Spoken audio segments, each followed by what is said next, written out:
Kwa jina ninaitwa Juma Haji Mmango, hali maarufu Filiwili. Nimekuja leo tarehe 28 mwezi wa 6 kuchukua fomu ya udiwani kwenye kata ya Mkuti.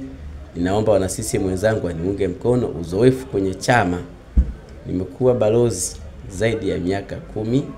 Nimekuwa mwenyekiti wa Chama cha Mapinduzi tawi la Madeko, kwa mara ya kwanza nilianzisha tawi la Madeko. Lakini nimekuwa mwenyekiti wa vijana kata ya Masasi. Wakati huo hizi kata zilizoko mjini kata 7 ilikuwa ni kata moja. Huo ni uzoefu katika chama. Lakini pia nimekuwa katibu mwenezi wa Chama cha Mapinduzi kata ya Mkuti miaka 5. Nimekuwa katibu wa hamasa na chipukizi wa umoja wa vijana wa CCM wilaya ya Masasi miaka 5. Nimekuwa mwenyekiti wa Chama cha Mapinduzi kata ya Mkuti miaka 5.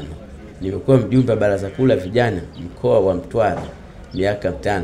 Pia nilikuwa na mjumbe wa kamati ya utekelezaji. Mafunzo, nimepitia mafunzo ya jeshi la akiba, mafunzo ya awali, lakini nimepitia kozi ya junior 2014-42 KJ cha Bruma.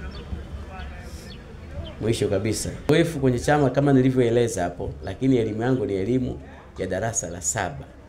Kwa mujibu wa katiba ya Chama cha Mapinduzi, nafasi ya udiwani anatakiwa mtu ambaye anayejua kusoma na kuandika. Mimi Juma Haji Mmango najua kusoma na kuandika.